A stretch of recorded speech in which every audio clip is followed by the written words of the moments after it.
Good morning from Pittsburgh.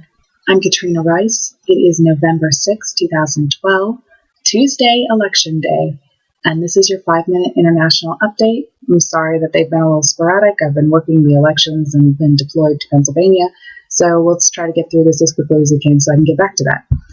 In Afghanistan, there was a major roadside bomb which killed at least one person. That person was a police officer.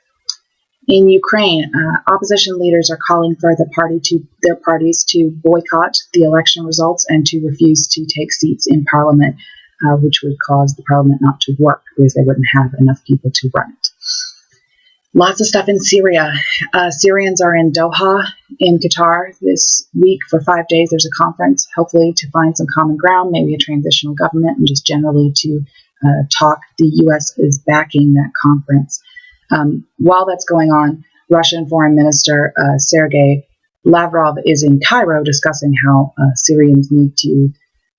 Syrian situation needs to be taken into account, including the government in these kinds of talks, not just the rebels. The brother of the Syrian parliamentary speaker was assassinated. Infighting among Syrian groups is increasing. Hama was hit with a suicide blast bomb, killed double-digit numbers of people. They said tens of people. A car bomb also hit a major gathering place in Damascus.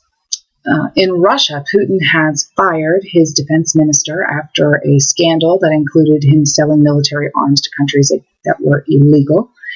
This weekend, Russia also celebrated Unity Day, which ended up with thousands of people protesting against the Russian government in Moscow. In Kyrgyzstan, a large market collapsed and killed 4 people. In Cameroon, the president there marks 30 years, and we say president lightly, it's really a dictator. He marks 30 years in power. They're planning a huge celebration and banning any opposition protests. He plans to run for re-election in 2018 if his age and health permits. The last time he won 78% of the election, and election observers think that's probably not true. In Lithuania, there is a interesting case going to court for fraud in the last election. Last month, they had their parliamentary elections, and now one of the parties, who got the third most amount of votes, is now forming a coalition government with one of the second parties, which would put the ruling party and the president without having the whole power. So it does kind of look like a power struggle, and less likely I think there was actual fraud, but who knows. In Sinai, Egypt, a security official was gunned down in the middle of the street. There's been increased violence in that area.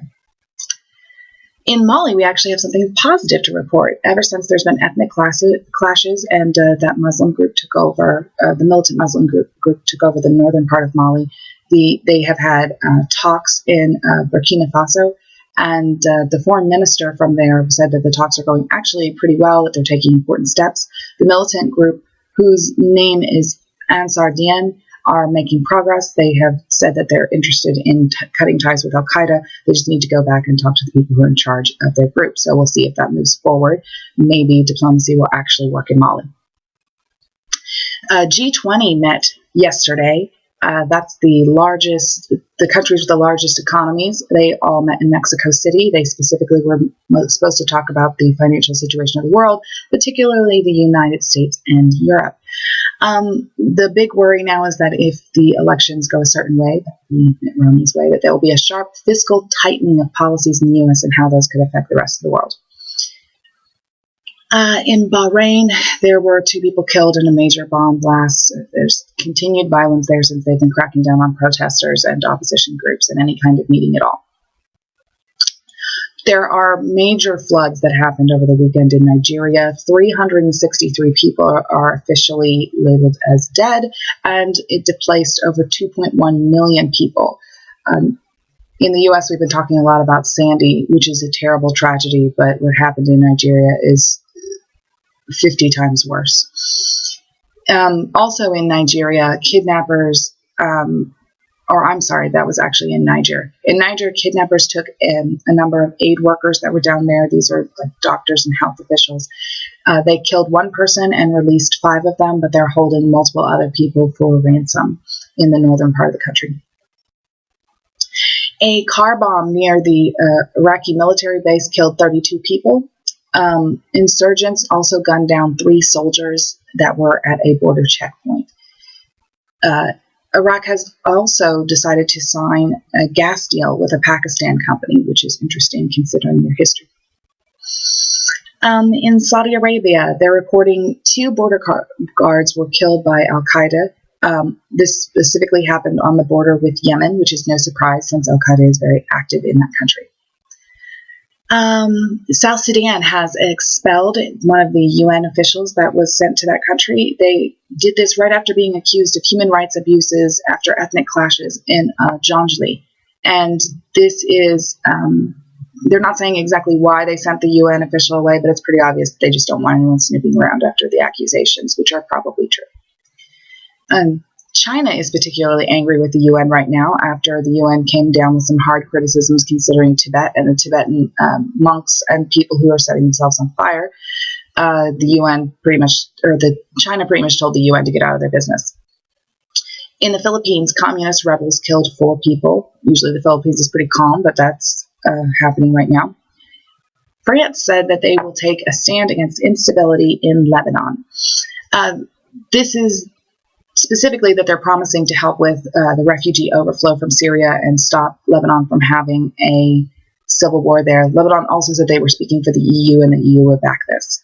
This is President Hollande, and he's just generally been stepping up over there. The Czech Prime Minister, Peter Nekas, was reelected despite serious rebellion of his own party, the Conservative Party, in the Czech Republic. There was a lot of scandal. He tried to raise taxes, which is something the Conservative Party didn't want to do. They've done it twice. And finally, there was a stand.